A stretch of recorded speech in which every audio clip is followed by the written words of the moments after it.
Hello everyone.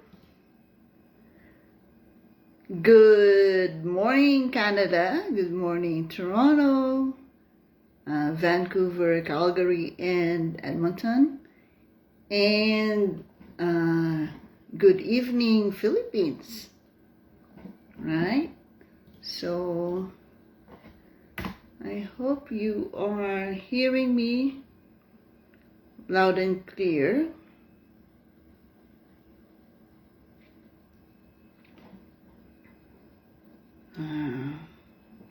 I know I've been gone for a long time, 2 weeks. Okay.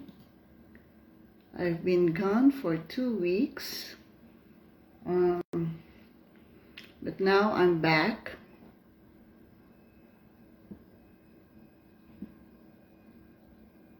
Okay, let me just...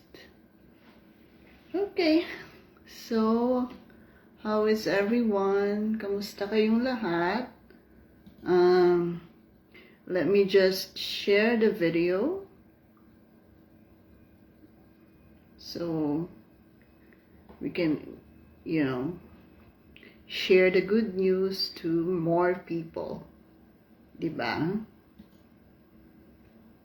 So let me just share this. Okay, I think that is done. And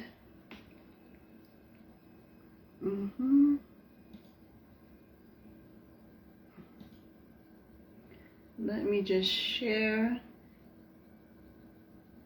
this video to more groups.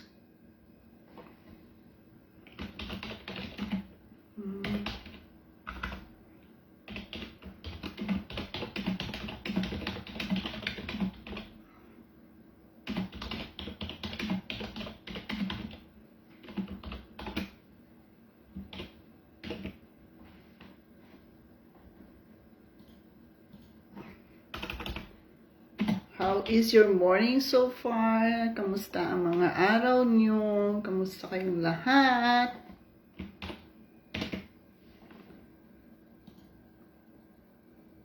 Join me here. Join the guys. I have some good news to share.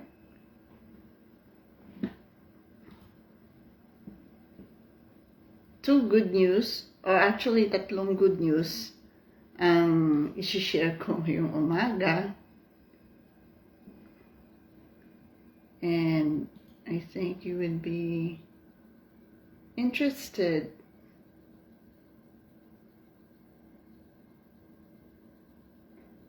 Okay.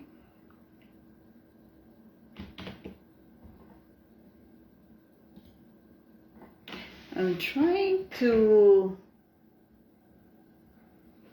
Oh my gosh. Sorry, 1 second. May mga tech issues po.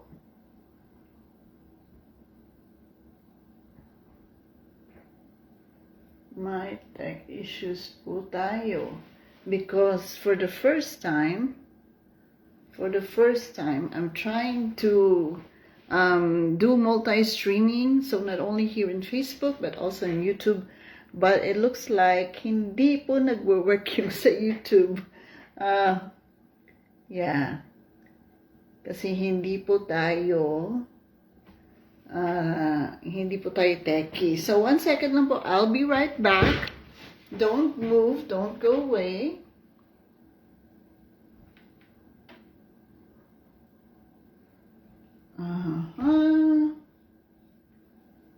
Nako. This isn't, oh, okay.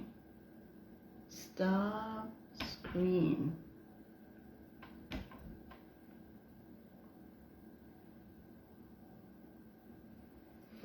Okay, so I think the YouTube will start to work in a bit.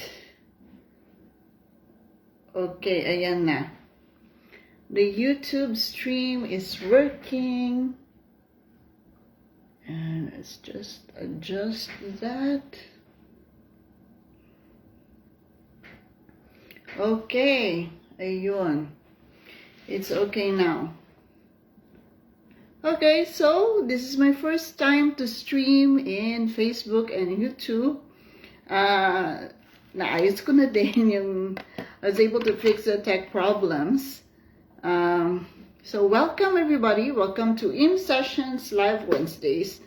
I'm going to try my best to go live every Wednesday to share with you, of course, what's new in immigration, ano yung mga updates, you know, yung mga developments, and I have some exciting update for you this morning.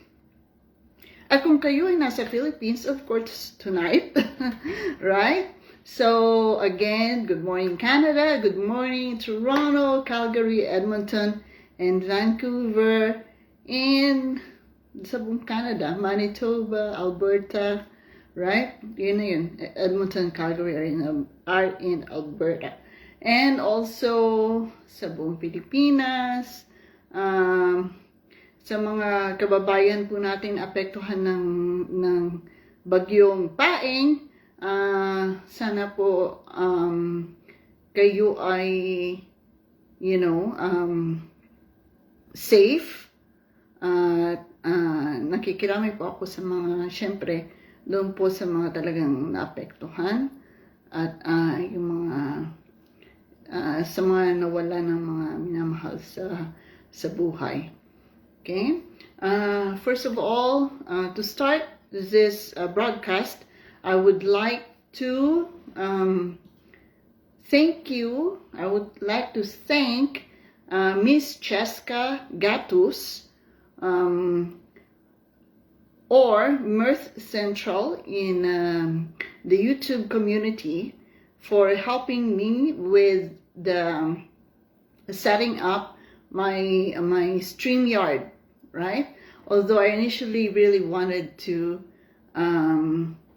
stream into two platforms, Facebook and YouTube.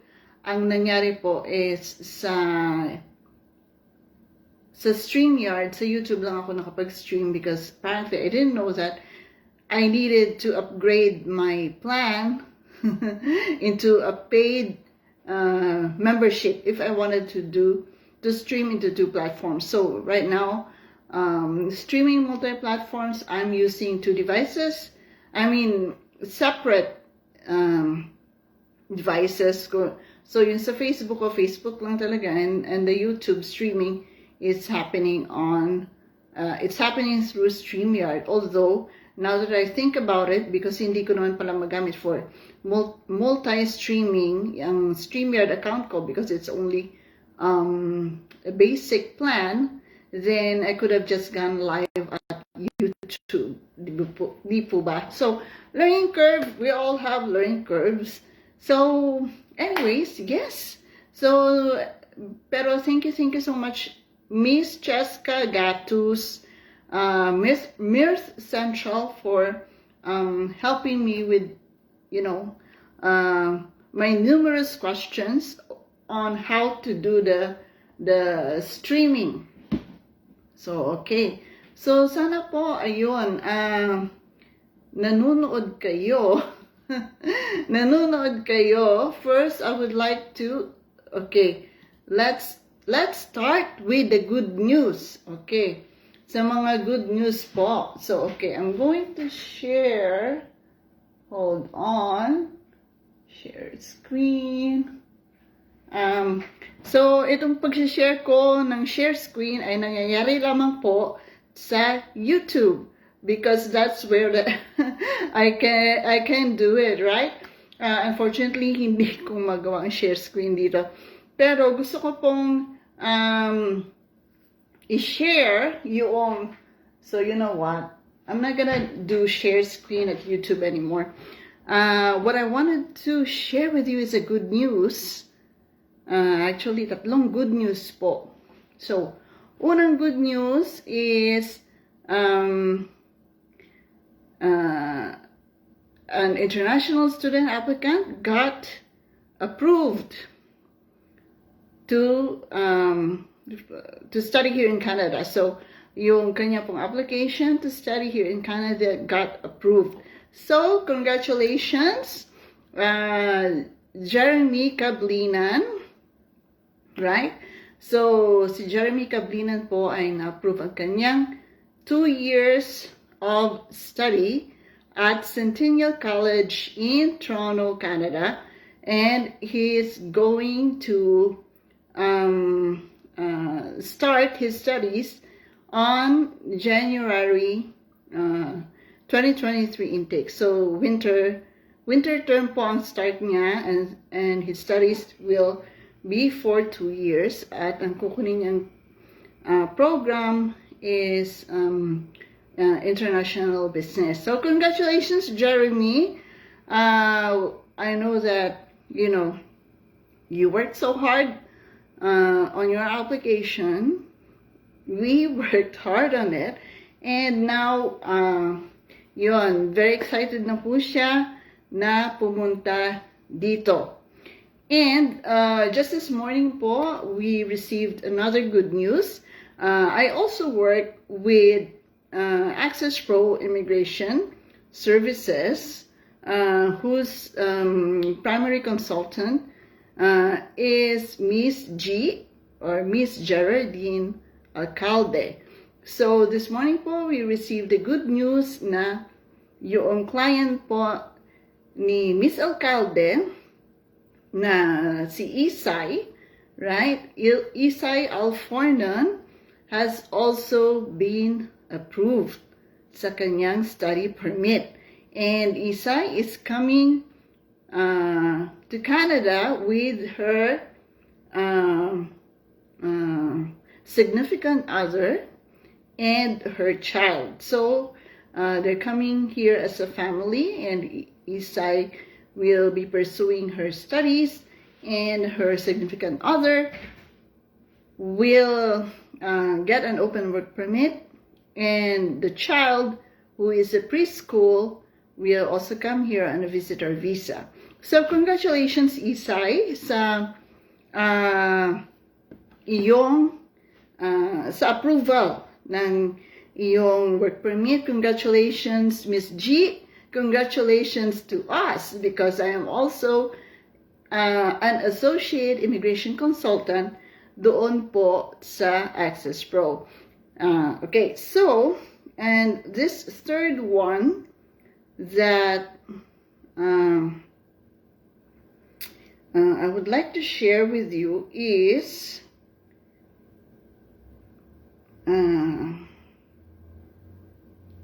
okay, so gusto kong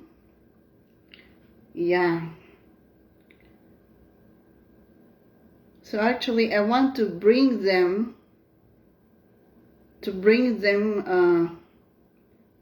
on the live video. Hindi pa po nila alam, they still don't know that their application has been approved. So ito po, tatawag po tayo sa kanila to let them know. Okay. Ito po. So, I am now. Okay, ito rin. Hello, kamusta po? Kamusta po kayo? Kamusta po kayo? Okay lang, kinakabahan ako. Ay, kinakabahan po kayo? Sandali po, okay lang po ba? Naka-live po tayo ngayon. Nagla-live po kasi ako ngayon. So, inisip ko, ano ko na lang, isali ko na lang ito para, para isahan na lang, para maging time efficient po ako.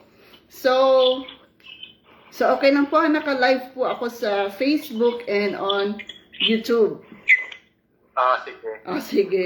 So, ito po, mag-hello po kayo. Ayan po. So, gusto ko lang po i-share sa inyo yung result ng yung decision ng immigration sa ating application, right? So, ito po. So, Ano ba? Ano balita? Good or bad? ready na po kayo? Ready na. Sige po. Congratulations po. Oy! Your application has been approved. Approved na po yung study permit ni Miss Abigail. Ayos na, eh. Yes po. Okay Ay, na po. salamat, Panginoon. Salamat sa iyo, Odette, tsaka sa Panginoon. Ako po. Opo, ako rin, I'm very happy po. I'm very happy din po. So, oo. So, Abigail, get ready. Dahil ang intake mo ay winter term. So, ayun. Pag-usapan na lang natin mamaya, ha? Kasi tatapusin ko lang tong live ko and then I'll get back to you. Oo, salamat. Hindi nga, salamat. Oo, sige po. Salamat. Okay po, sige po.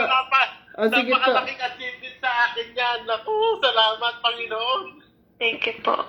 Okay. Salamat, akala ko. Kabadong-kabado na ako. May sakit pa nga yung anak ko. Oo nga, na-mention nyo nga po Naku, kahapon salamat. eh. Na-mention nyo po kahapon. Pero sige po, so, magtawagan po tayo mamaya. Sige. Sige po. Salamat, hindi Oo, nga. ingat po. Salamat. Napakalaking tulong niya. Napakalaki. Salamat. Okay po. Ano na ang susunod na ano po na namin doon? So bali po, we will wait for the letter of introduction. Pero ngayon po pwede na po kayong maghanap ng flight. Flight, sige. Try to look now for a flight for Abigail. Kasi po sa winter, January 5 po yata ang start ng classes niya. 5 or 6. So, yun po. So, mamaya po mag-connect po tayo. Ingat sige, po. tatawag ako sa iyo. Maraming sige po. salamat, ha. Sige Salamat po. talaga. Salamat. Okay po. Salamat. Sige po. Napakalaking bagay yun. Salamat. Okay po. Sige. Okay, so, ayun. So, we have, congratulations again, Abigail. At, ayun. Congratulations, Abigail. At, na-approve ang iyong study permit. Okay? So, ayun. Masayang-masaya po sila ngayon. At ako rin po masaya dahil na-approve ang ating application. Okay, so,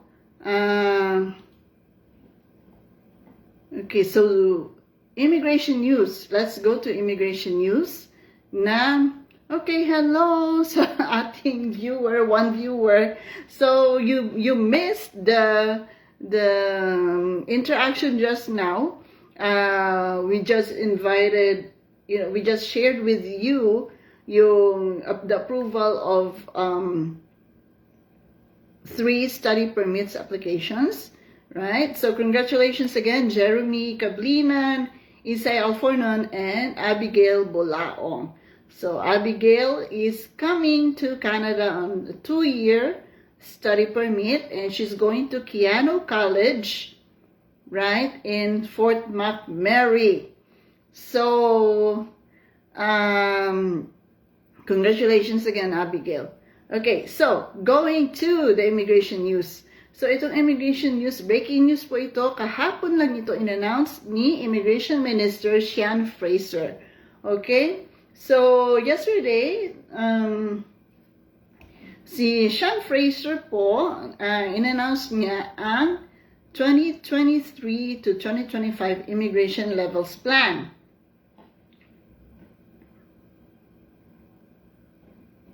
Okay.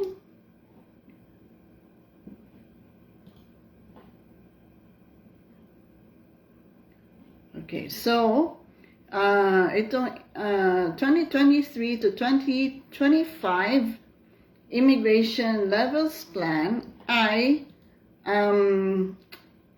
they are planning to welcome, okay, 465,000 permanent residents in 2023. So yan po ang target na immigration levels ng IRCC for next year. So they want to welcome 465,000 permanent residents.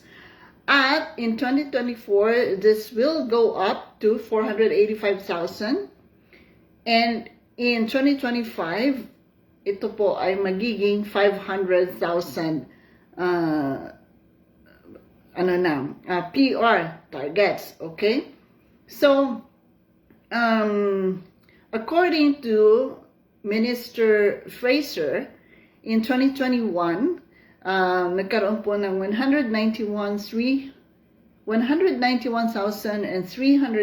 individuals who became PR in Canada.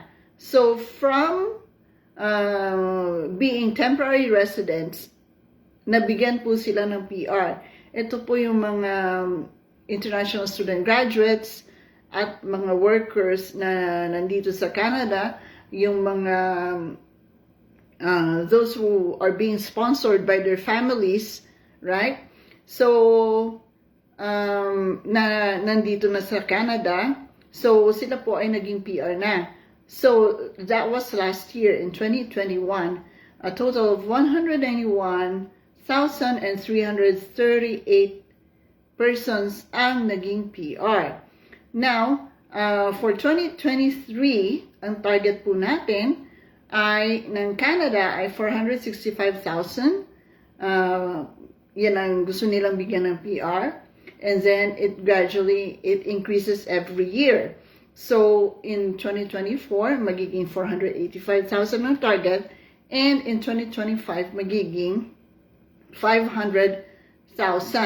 Ngayon, ang focus po ng Canada immigration is more on spreading the benefits ng immigration to regions and communities across Canada. So, hindi lang po yung mga major cities ang plano ng Canada na, doon lahat papasukin ang mga PRs natin. When you talk about major cities in Canada, syempre, nandyan yung, of course, Toronto, right?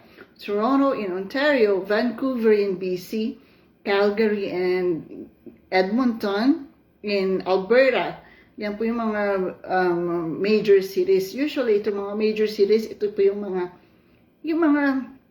capital cities ng mga provinces. But, for 2023 until 2025, ang focus ng immigration is to bring immigration to regions and communities. Lalo na po yung mga, let's say, yung mga, they will strengthen the PNP pathways, yung provincial nominee program. And then we also have the RNIP, or the Rural and Northern Immigration Program, where communities are being served, right? Sa RNIP po, nandyan ang mga communities na kasali dyan ay Sault Ste. Marie, Thunder Bay, North Bay,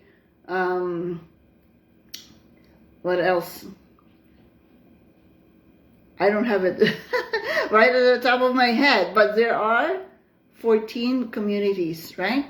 So, meron sa Manitoba, I think there's 2 communities in BC, right? So, yan ang focus ng immigration. And of course, Atlantic Immigration Program. Yung Atlantic Immigration Program, it used to be a pilot program, which was only like made for a period of 5 years. Pero ginawa na siyang permanent PR program ng Canada. So, Atlantic Immigration Program is now a permanent PR program. Hindi na siya pilot program. Of course, nandun pa rin po yung mga ating mga family sponsorships, right? So, what they're saying is that this 3-year target, yung 1/3 of the Canadian population, ang magiging result nito by 2025 is that overall admissions will amount to 1/3 of the Canadian population, with 60% of admissions in the economic class. Okay?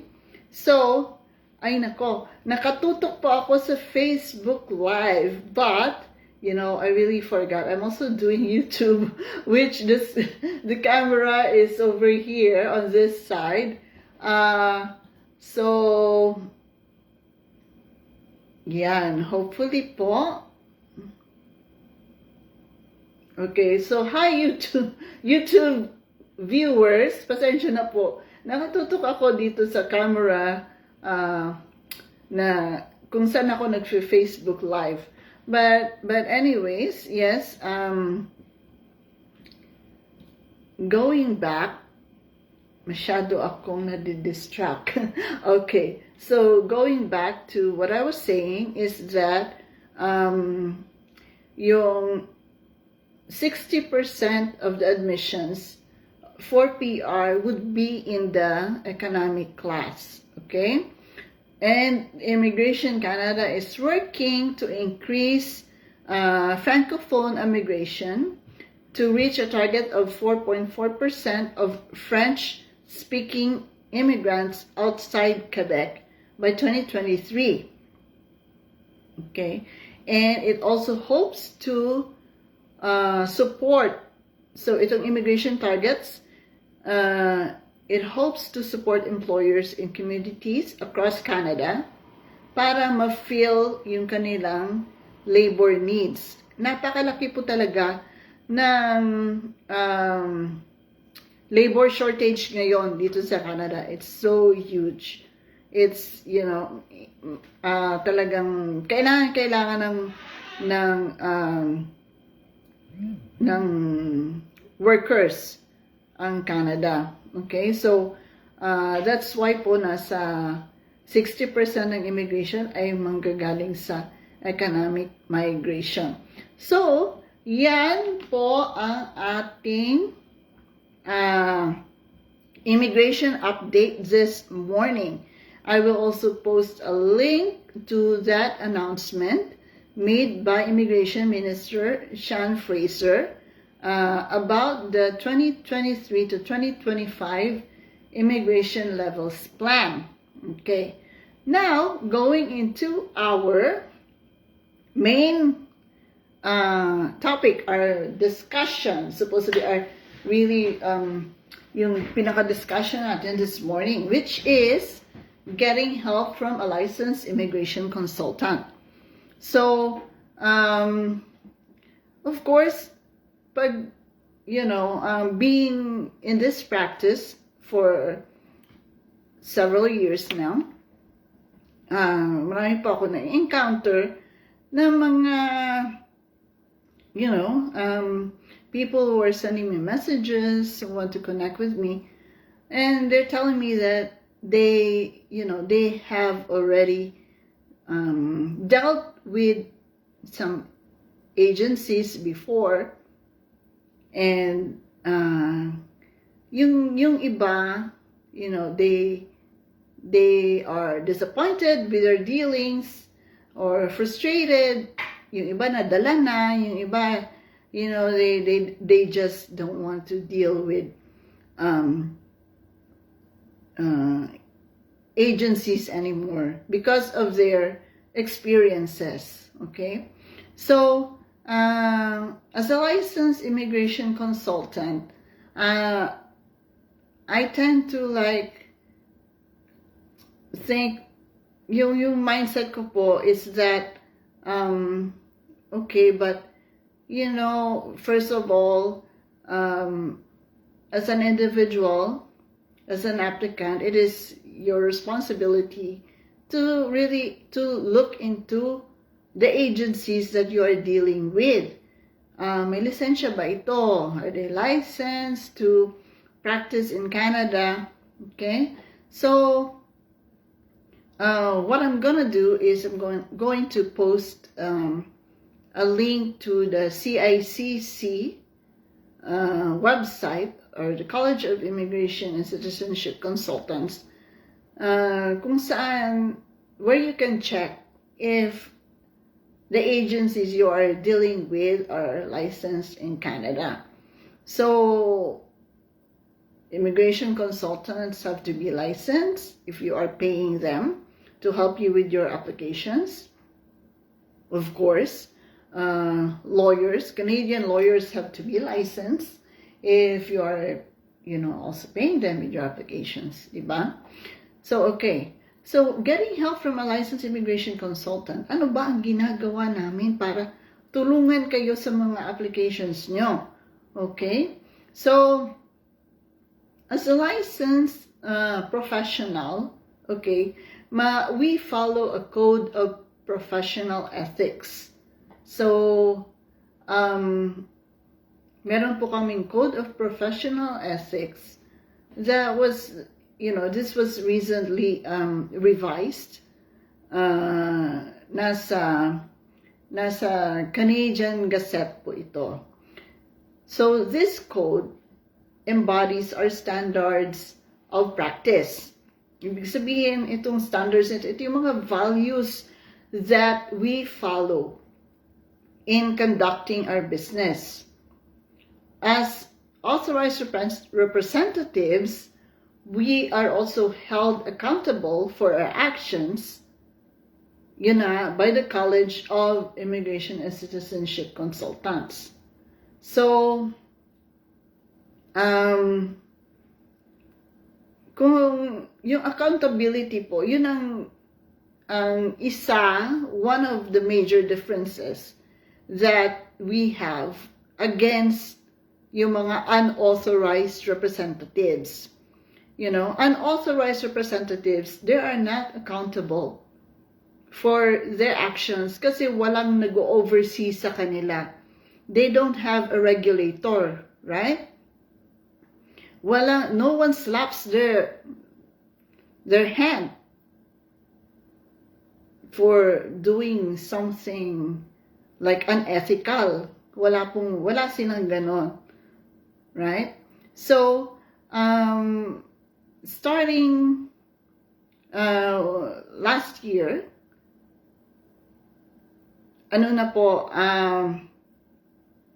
last year or this year, but recently, we, with the approval of nung lumabas po yung bagong Code of Professional Ethics for authorized representatives, ang kahulugan nun ay we are now under an arm's length of Immigration Canada, right? So nasa radar na kami yung mga authorized consultants. Nasa radar na kami ng Immigration Canada. So that means that we are accountable to the jobs that we do. Okay? So I think ito yung isa sa mga main difference ng, getting help from a licensed immigration consultant against doon sa mga unauthorized immigration practitioners. Kasi with us,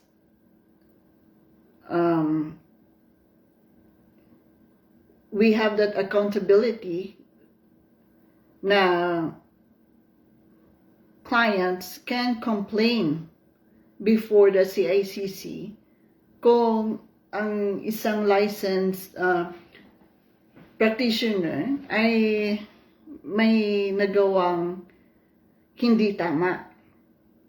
Okay? So, our standards of practice or itong mga values that guide us in the conduct of our business means that may mga duties kami, may mga obligasyon kami dapat ipatupad. Okay? So, meron kaming duty to, maintain a relationship of trust with the client or with the public. So, ibig sabihin, dapat, may mutual trust kami i-maintain kung sino yung mga kliyente namin or kung sino yung with the public in general. Okay? So, dapat hindi namin, we have a duty not to take advantage sa mga kahinaan, sa mga paniniwala at values ng mga clients. Okay? So, I'll give you a good example. So, may client, for example, may kliyente, and this client believes that declaring a newborn child of her dependent child will only delay a sponsorship application. Kaya sasabihin niya sa kanyang agency, ganito. And this is based on a true story, okay? May isang lumapit sa akin and then she said, ito ang nangyari sa akin. I was sponsoring my son, right? I was sponsoring my dependent son, but my dependent son got someone pregnant, and now he has a child of his own. So I was advised that wag nang i-declare itong apo ko, the son of my son, wag nang i-declare because it will only delay the sponsorship application of my son. Right? So, yun ang paniniwala niya. Yun ang paniniwala niya. Yun ang kanyang sinabi sa kanya, yung advice na narinig niya. At siguro, alam mo, yung mga kung saan-saan ang advice ang pinapakinggan, right? So anyways, that was the advice and that's what she did. She did not declare the child of her son. Hindi niya dineclare yung apo niya, na-sponsor na yung kanyang anak. So what happened was the anak came here to Canada, right? And then the problem is ngayon hindi na niya ma-sponsor ang apo niya. The apo is now 7 years old. And hindi na madala sa sa Canada because the apo is an undeclared family member. Kung di mo siya na-declare, yung apo, yung family member, hindi mo talaga masusponsor yan. You cannot sponsor the child anymore. There are cases where, of course, you can maybe do sponsorship, but maraming risk, right? You'll be the person who sponsored will be at risk of misrepresentation. Misrepresent siya sa sarili niya, sa application niya, sa application ng kanyang anak. So, ito yung mga, so as a licensee, going back as a licensee, we have the duty to maintain the trust, to build the trust, and not to take advantage itong mga paniniwala at mga value ng mga kliyente. We have a duty to be honest and to be direct with the advice that we give our clients. Diba? So, okay. Dapat maging honest kami no matter na yung advice na ibibigay namin ay hindi magandang pakinggan. Right? In this case, of course, hindi magandang pakinggan for the lola to know that hindi naman i-sponsor yung bata.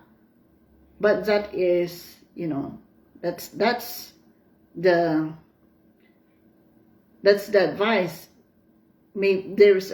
There may be a way to go around it, such as, you do a HNC application, but, that's another story, okay? That's for another time. Okay, so another thing that we do to help our clients is that we represent their best interests, okay? So as licensees, we have a duty of loyalty, and as mentioned earlier, we have a duty of honesty and candor, and advice. We give honest advice to the clients, even if it's not what the client wants to hear. Okay? So, yung sinasabing best interest ng client na yun ang magiging advocate, kami ay advocate or nagpo-promote ng best interest ng aming mga kliyente. But it should be within the framework of the laws and regulations. Okay? So, we are committed to promote our clients' best interest, but kailangan, within the framework of the laws pa rin. So, it has to be, legal. Okay? What else? Oh, this is very important. Okay? As licensees, we have the duty to maintain competence throughout our practice.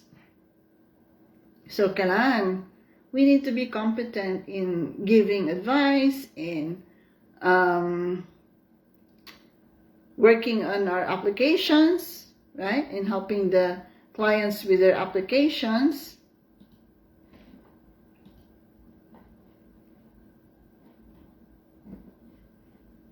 Hold on 1 second.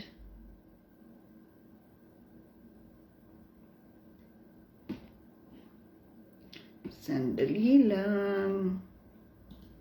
Tingnan natin to. May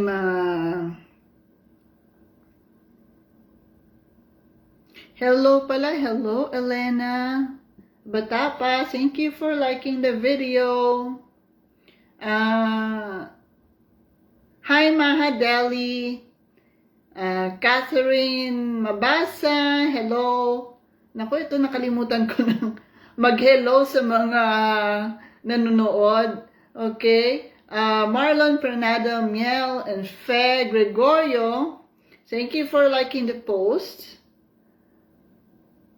Okay, so yan, salamat po sa mga nag-like ng video at sa mga nanonood, okay? Okay, so going back, where was I? Yeah, we licensees have a duty to maintain competence.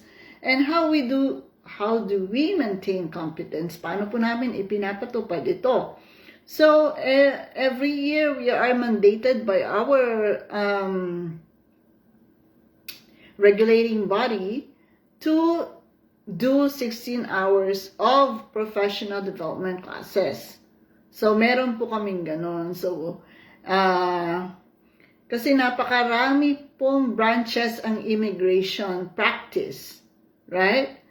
That to build competence in one area takes lots of hours of CPDs, not only CPDs, but also on your own reading case laws, participating in professional forums where you learn from your colleagues, even subscribing to industry leaders, subscribing or following industry leaders in the professions, right?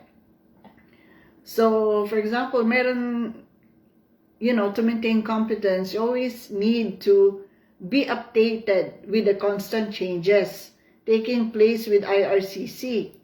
So, kailangan, of course, licensees, we have to, know exactly what is going on in immigration. Although, with the hush-hush po minsan na nangyayari, it's like we get the news as the general public gets the news in terms of IRCC news, notices, and updates. So, pero as much as possible, kailangan pong paglabas, alam na namin kaagad yun. Right? Okay. So, as immigration has a lot of branches, imagine there are more than 50 pathways to come to Canada. Parang napaka-imposible naman po na maging expert ang isang immigration practitioners sa lahat ng pathways na yon. Okay? So, following our Code of Professional Ethics, sinasabi doon na we should only practice within the areas where we are competent. So, kung ano yung competent ka, kung ano yung doon na alam mo na kung ano yung ginagawa mo with the application, with the process, right? Yun ang gawin mo. So, yun ang ginagawa namin. So, for example, in my case, I do not handle refugee or protected person cases because I'm not competent in that area. Hindi po ako talaga nagka-experience ng mga refugee cases or protected person cases. Wala pa po akong experience dyan. Hindi po ako competent dyan. And hindi po ako, I don't have the additional license to represent clients before the IRB or yung refugee board. So that's why pag meron pong mga refugee cases or protected persons cases na lumalapit sa akin, I am candid and upfront with them that I cannot help them. But if they want, I can refer them to my colleagues who specialize in refugee applications. So yun po, hindi po yung as a licensed immigration consultant, hindi po kami tanggap ng lahat na lang ng applications where we are not competent to handle that said application in the first place. Okay? So, okay. We are going near the end of this live video, of this discussion. So, business practice. When it comes to business practice, yung sa akin po, and it's also stated in our Code of Professional Ethics na we have to do initial consultations. So, ang initial consultations po, in my experience, maraming at first or may mga taong ayaw nila mag-consultation. They don't want to do it. They feel that, I don't know. I don't know really how they feel, right? Pero, I think it's primarily because with the initial consultation, it's a paid consultation. So, they are like apprehensive. People are apprehensive when you ask for payment, right? But when you think about it, okay, the initial consultation is really the first step kung for us, for licensed immigration consultants, to determine kung eligible ba kayo sa pathway na gusto nyong applyan, right? So, I've had this experience already na itong individual wanted to come to Canada as a student, right? But may mga factors, financial factors na hindi kaya, or kung kakayanin man, meron namang, there's a huge risk na ma-refuse ang kanyang application. So,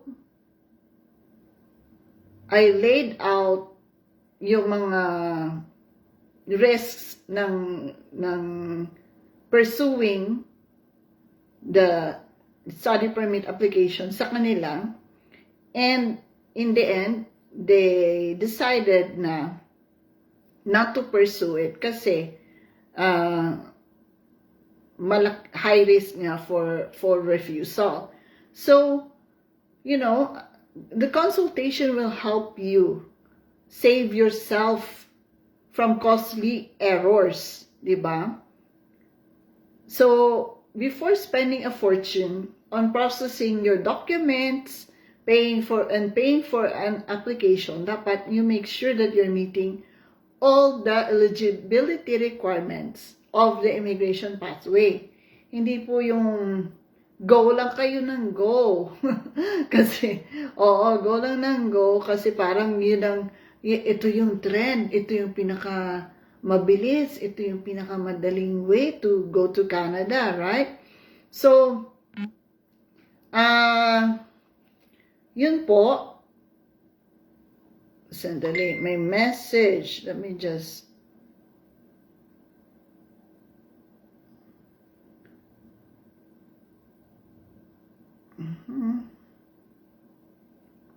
Okay, hindi ko nakita.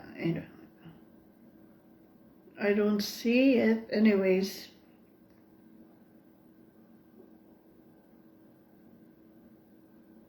Okay.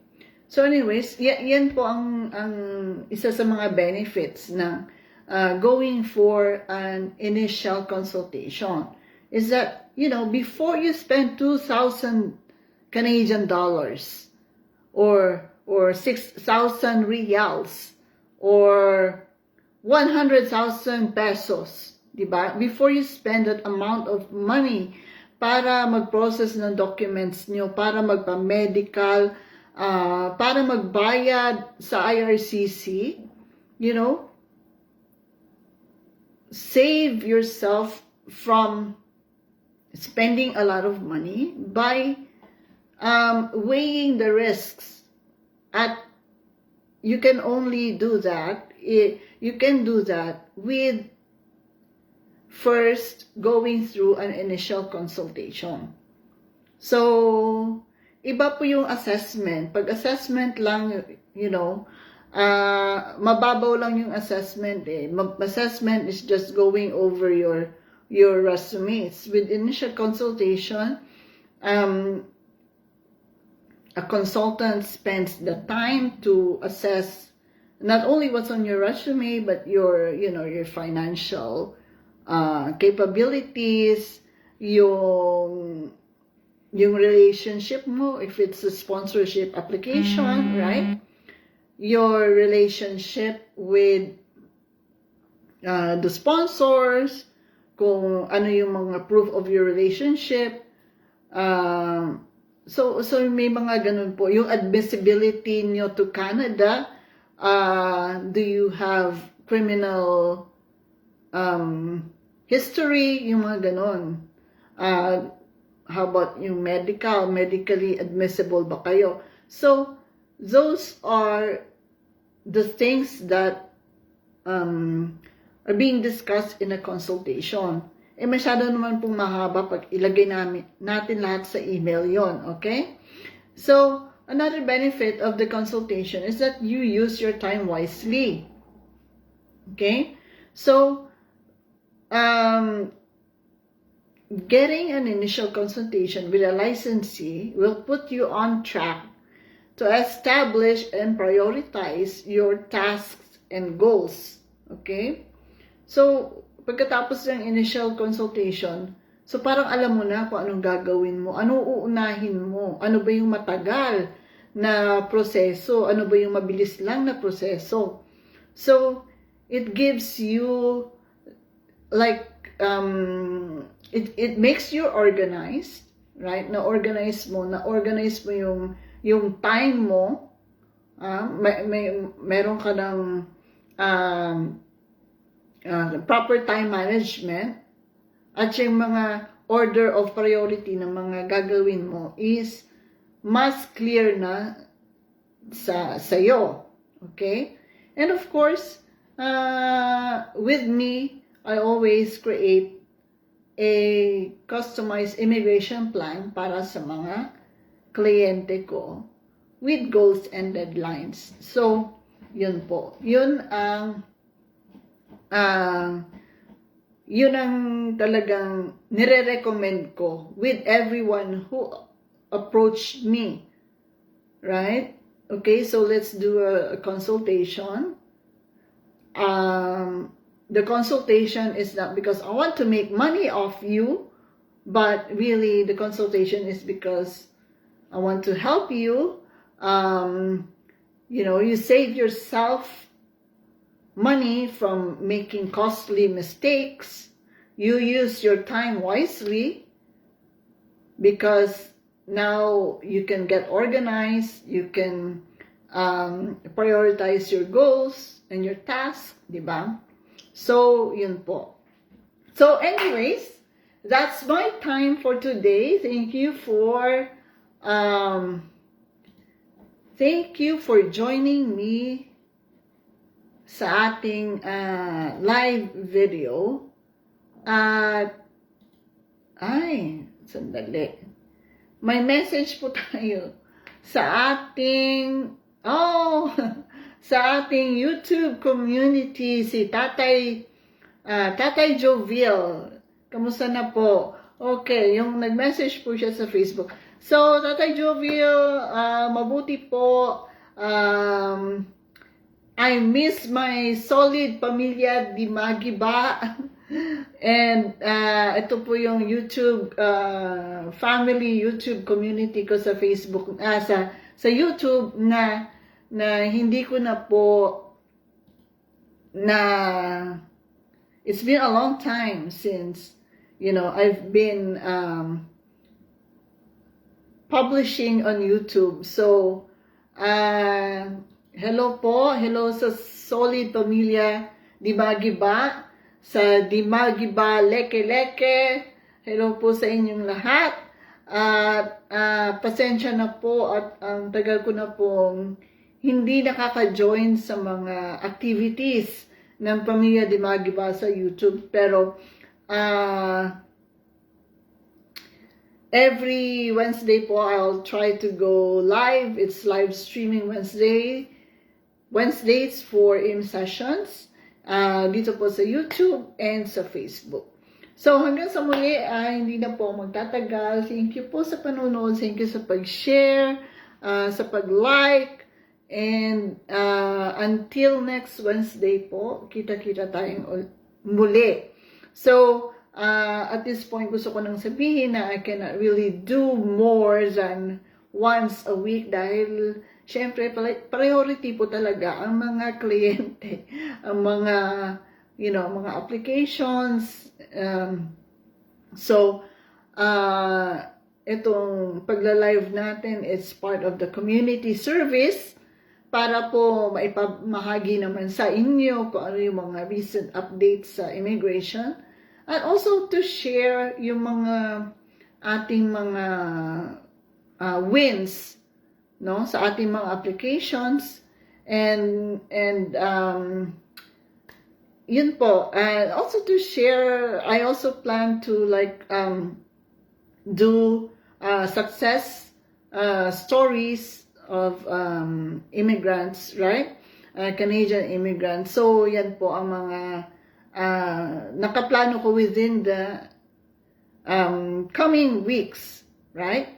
So again, congratulations po sa ating mga study permit applicants who have been approved sa kanilang mga applications.